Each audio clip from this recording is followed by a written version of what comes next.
and welcome back. So I thought I would finally be kind and edit and put together a January plan with me. I have been sitting on this footage for a couple of weeks now, but I'm finally getting around to it.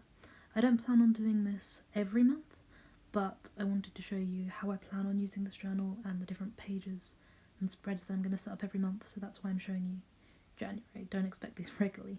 So as you saw, I had quickly outlined the pages in pencil, and Lily from Lily NZT put this really well, that when you're filming your YouTube videos or you're filming your plan with me's, you don't want loads of dead footage. So having it planned out in pencil just means I know what I'm going to write and I'm not wasting loads of time.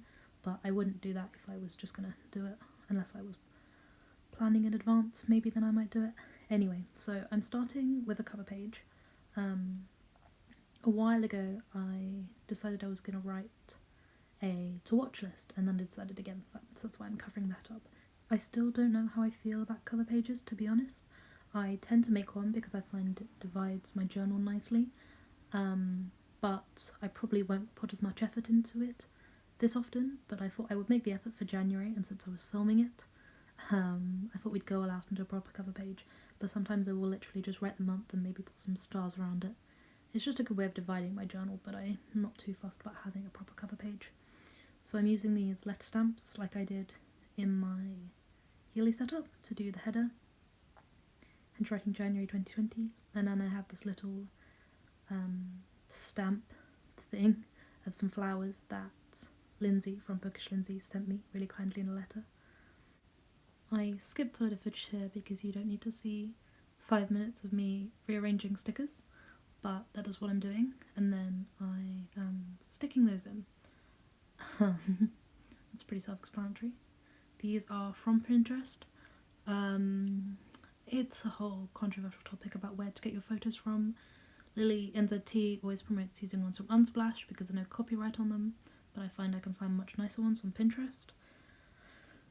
So I'm not perfect in that regard. I went to the market near where I live, and you can buy magazines for £1 that were never sold, so there'll be issues from a few months ago that, WH Smith or the newsagents weren't able to sell, and they'll sell them to the market, and then the market sells them for £1 each.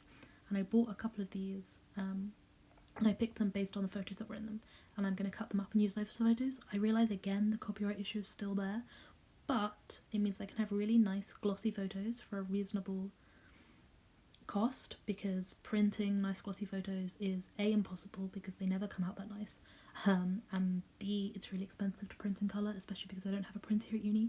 So I thought that would be a somewhat sustainable, really good way of having nice high quality pictures in my journal this year, but I realise the copyright issue is still there, so there really is no perfect answer, I'm afraid. And then, yeah, just sticking that down and making sure it's all nice and secure, give it a nice pat. And then the next thing I'm doing is working on the next page, which is going to be a monthly spread overview. And don't worry, I did actually manage to count the squares this time properly, although that did mean that I ended up leaving an awkward space at the bottom, but that was fine. I just wrote January again, even though we're all aware that it's January. But having a monthly overview I find is really helpful. For some reason, I cannot see it on digitally, like it just doesn't give me that ease of having a rough idea of my month, because if you've got plans that run over a few days, you can think, right, this chunk of the month is dedicated to this and this is dedicated to this. I just really find this beneficial, even though I do most of my calendaring digitally. The monthly spread, I've not yet found a digital form that actually makes a lot of sense to me, so I make the time to do this. And this will just be for key dates, although unfortunately January is not going to be that exciting because it's exam season for me, but it'll be fine. Going to see a couple of musicals after my exams, which I'm very excited about. We've got tickets to see Book of Mormon and Dear and Hansen. I'm really excited for those, so just powering through. I actually don't hate exams. We'll get there. It's just hard work. We need to focus. Anyway, so the next thing I'm doing is scrolling through Pinterest, as you can see, trying to find something inspiring to write in those gaps on the left-hand page. And I will read you the full thing of the one that I just picked, because I didn't quite copy all of it down.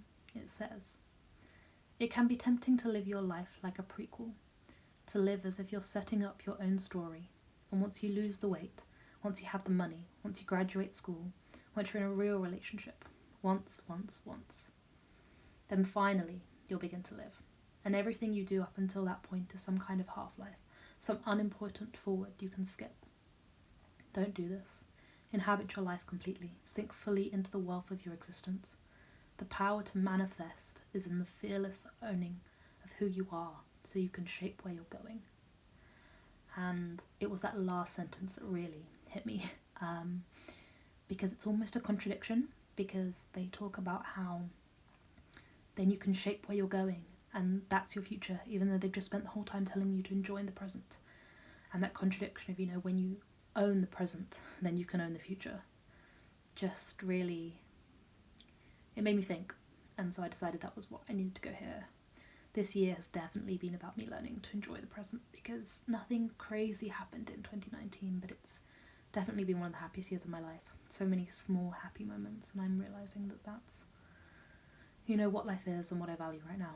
So I'm very grateful for that.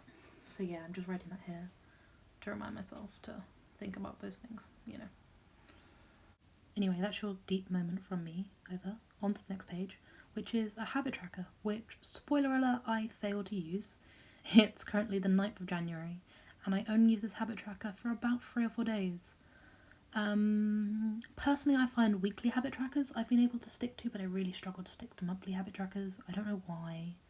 These are all still things that I'm working on. I've been doing my Mandarin flashcards and my Duolingo every day. I've been really good at that. Combining these journals, like I said, has encouraged me to journal, so I am working on these things, but I just have not been using this tracker. I'm not going to lie to you. So, and as you can see, I'm leaving it blank, so there's space to extend it. And then on to goals. I really want to make a whole video about goals and how I'm using them and utilising them lately, because I feel like I'm finally learning how to really make the most out of goals.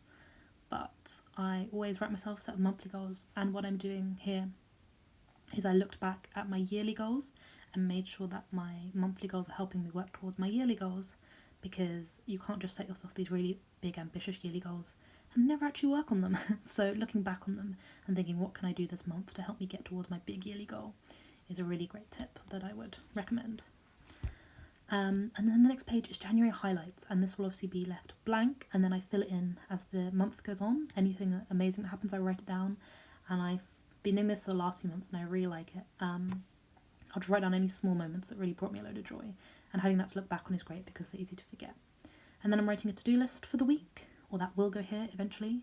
I like to have a master to-do list at the start of the week that I can look back on, and I decided to do this on a separate page just because I knew that this page that I'm working on now wouldn't have the space for that.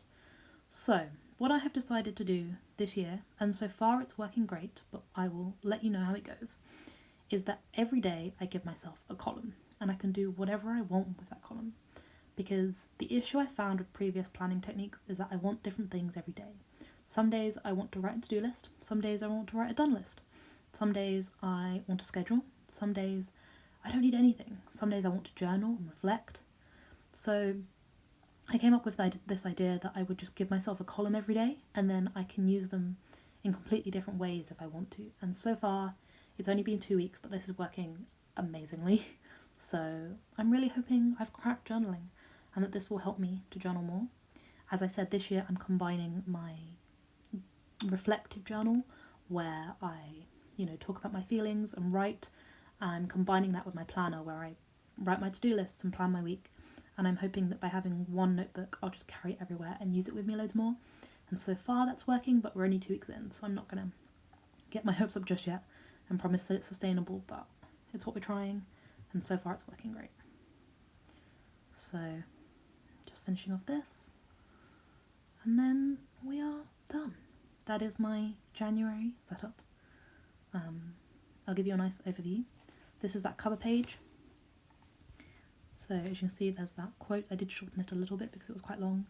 Some pictures. The goal running is because I really need to get back into running, and I thought having a picture of someone looking very cool running would inspire me to do that.